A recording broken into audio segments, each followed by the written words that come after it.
A 45-year-old man present to your office with an FE1 to FEC ratio 55% और PaO2 है 70। ठीक है, कम है, ये भी कम है। FE1 to FEC ratio decrease है।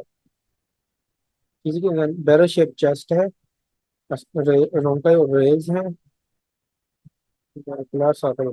कौन सा मेन्यूवर है जो इन पेशेंट्स में जो है एलुलर कोलैप्स से प्रिवेंट करेगा? तो आपने यहाँ पे ये टू स्टेप क्वेश्चन है, ठीक है। तो पहला स्टेप क्या है, ये टू स्टेप क्वेश्चन है।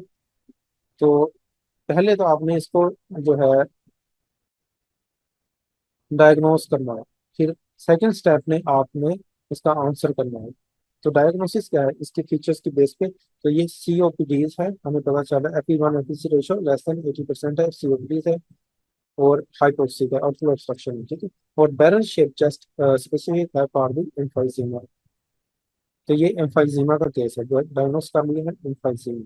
तो एम्फाइजीमा के पेशेंट में ऐसा कौन सा मैकेनिज्म है जिसकी वजह से एलुलर कोलैप्स को प्रिवेंट करते हैं? That is the purse lipsing. They purse their lips during expiration ताकि वो उनके कोलैप्स को, एलुलर कोलैप्स को प्रिवेंट कर सकें, ठीक है।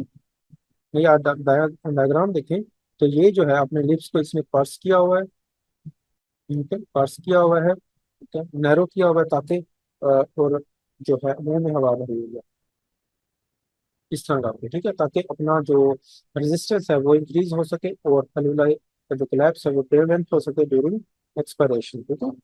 अब पर्स लिप्सिंग की वजह से इनको पिंक पफर्स कहते हैं। क्यों? क्योंकि इनको पफर क्यों कहते हैं?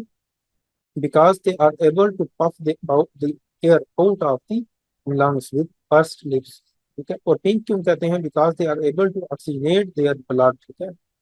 पर्स लिप्सिंग के थ्रू वो एयर को एक्सेल कर सकते हैं, फोर्स लगती है, एनर्जी लगती है, इसलिए ये थिन होता है।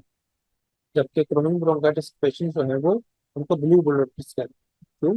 क्योंकि उनमें साइनोसिस होती है, वो ऑक्सीजनेट नहीं कर सकते, इसलिए उनको ब्लू ब्लोटर्स कहते हैं, वो ओबीज होते हैं।